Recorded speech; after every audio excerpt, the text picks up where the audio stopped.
Dosen ganteng itu suamiku. Part 36. Pesan aneh. Aku tidak tahu apa yang Dika pikirkan saat ini. Dia masih tetap memperhatikan perutku. Aku sangat risih melihat pandangannya yang seperti itu. Ternyata Mas Eza juga menyadari sikap yang Dika tunjukkan. Mas Eza langsung meraih tanganku, lalu kami akan beranjak dari tempat itu. Namun, baru satu langkah, tiba-tiba Dika memintaku dan Mas Eza berhenti. Aku tidak mengerti apa tujuannya sebenarnya. Tunggu Bunga, aku ingin menyampaikan sesuatu padamu dan Pak Eza. Aku dan Mas Eza terkejut mendengar permintaan Dika. Kami pun menghentikan langkah, lalu melihat ke arahnya.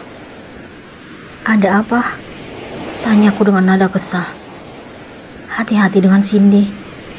Aku tidak mengerti maksud Dika. Ada apa dengan Cindy? Aku kembali bertanya.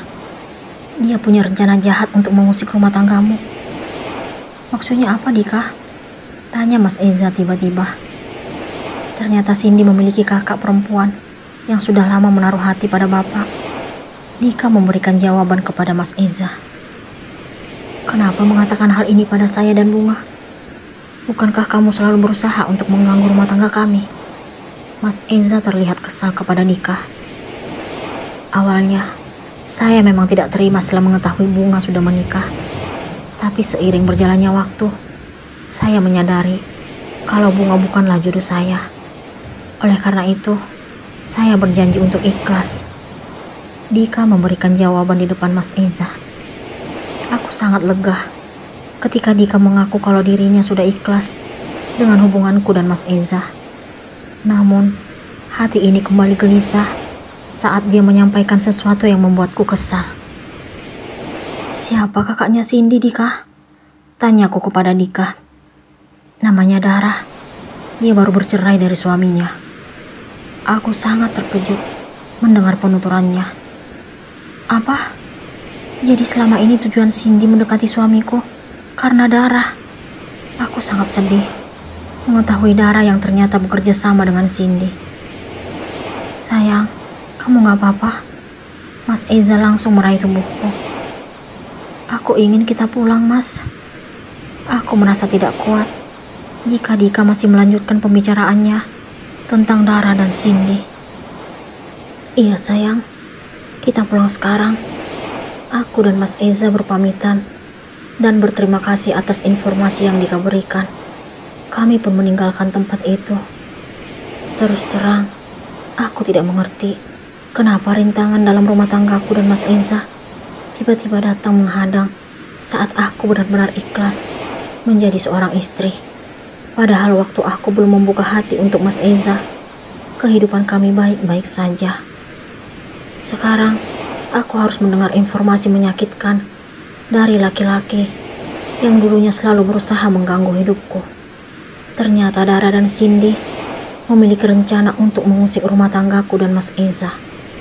Dasar Dara, wanita perebut suami orang lain.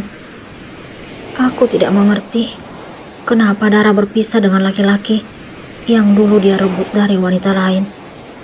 Kenapa sekarang perempuan itu berencana untuk mengusik rumah tanggaku dan Mas Eza? Apa maksud dan tujuan Dara sebenarnya?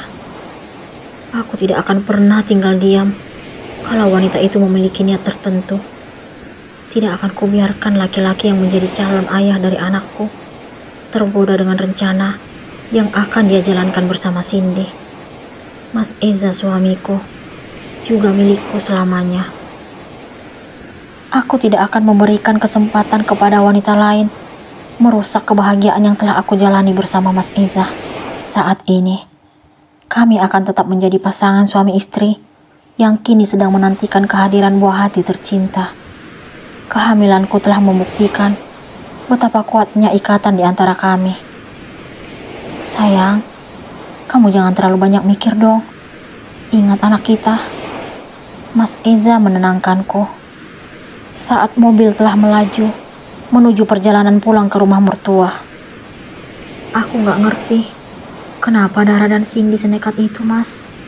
Kenapa Dara masih berusaha mengusik rumah tangga orang lain? Apa itu sudah menjadi hobi baginya? Aku sangat kesal mengingat Dara. Kenapa harus ada wanita yang tega mengusik kebahagiaan orang lain? Apa dia tidak berpikir jika berada di posisi perempuan yang tersakiti? Kenapa tidak memilih mencintai laki-laki yang masih sendiri? Malam ini, aku tidak berselera menyantap makanan karena pikiran tetap terbayang dengan apa yang Dika ucapkan tadi pagi. Aku masih tidak mempercayai apa yang keluar dari mulutnya. Kenapa Dara dan Cindy tega itu terhadap pasangan yang tidak pernah mengusik mereka? Kamu masih mikirin ucapan Dika ya sayang? Tanya Mas Eza setelah kami duduk di sofa kamar. Wanita mana yang rela jika orang lain mengusik rumah tangganya? Iya sayang, aku ngerti. Tapi melihat sikap kamu yang seperti ini, seolah-olah kamu gak percaya pada suamimu sendiri. Kamu lupa kalau wanita itu pernah memelukmu. Aku terpaksa mengingat kembali apa yang Dara lakukan beberapa bulan yang lalu. Sayang, kenapa harus mengungkit itu lagi? Kamu tahu kalau aku tidak mungkin berpaling dari istriku. Kalau aku memang menginginkan dia, kenapa nggak dari dulu? Dia sudah lama menaruh hati padaku. Tapi kenyataannya, aku hanya mencintaimu. Mas Eza kembali mengingatkanku tentang cinta yang dia miliki. Cinta itu yang membuatku membuka hati untuk memberikan kasih sayang dan kepercayaan yang tulus untukmu. Mas Eza tiba-tiba memegang perutku. Ingat anak kita sayang. Dia bukti kalau cinta kita itu kuat. Aku tidak pernah sedikit pun memikirkan wanita lain. Untuk apa aku mikir mereka? Toh aku sudah mendapatkan istri secantik kamu. Mereka itu gak pantas dibandingkan denganmu. Mas Eza selalu mampu meluluhkan hatiku. Iya mas, aku percaya padamu. Aku menyandarkan kepala ke bahunya. Aku sepenuhnya percaya kepada Mas Eza. Namun, aku masih sangat kesal mengingat usaha Dara yang selalu mencoba mengganggu rumah tanggaku. Apalagi saat ini, wanita itu telah berpisah dengan laki-laki yang pernah menikahinya. Dara adalah wanita yang sangat tega menurutku. Dia tidak pernah memikirkan seperti apa perasaan istri dari suami yang telah dia rebut. Sungguh, tidak dapat kubayangkan bagaimana hati perempuan yang cintanya harus terbagi karena orang ketiga. Aku tidak akan membiarkan Dara menjadi orang ketiga dalam kehidupanku dan Mas Eza. Semoga pintu hati wanita itu segera terbuka dan menyadari kalau apa yang dia lakukan adalah kesalahan besar. Pagi kembali menyapa dengan mentari yang sangat cerah, tetapi tidak dengan hatiku saat ini. Ketika Mas Eza menjalankan kegiatan rutinitas kembali ke kantor, aku pun memilih duduk di depan teras rumah sambil menikmati cahaya matahari pagi. Aku membuka ponsel, melihat postingan teman-teman saat sekolah. Aku sudah sangat lama tidak bertemu mereka. Sejak menikah dengan Mas Eza, aku lebih banyak menghabiskan waktu di rumah karena kala itu belum siap menerima status sebagai seorang istri. Betapa egoisnya diriku saat itu dan menganggap pernikahan dengan Mas Eza sebagai penderitaan.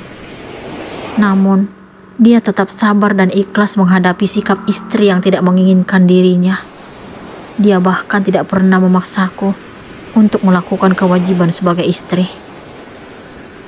Aku janji tidak akan meminta hakku ataupun menyentuhmu jika memang kamu belum bisa menerimaku sebagai suamimu. Janji itu yang Mas Eza ucapkan saat awal pernikahan kami. Jangankan menyentuhku, saat Mas Eza menatapku sangat dekat saja, aku langsung mengeluarkan amarah dan memintanya menjauh. Dia dengan kesabaran penuh dan hati yang ikhlas memenuhi apa yang aku inginkan. Tiba-tiba, terasa getaran pertanda pesan masuk di ponselku.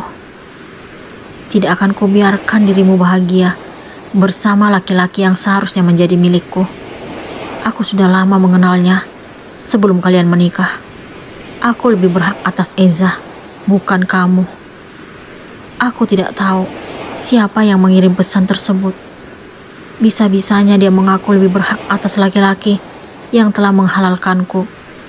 Apa maksud dan tujuannya mengatakan hal seperti itu? Tidakkah dia tahu kalau aku wanita yang Mas Eza cintai? Siapa yang mengirim pesan kepada Bunga?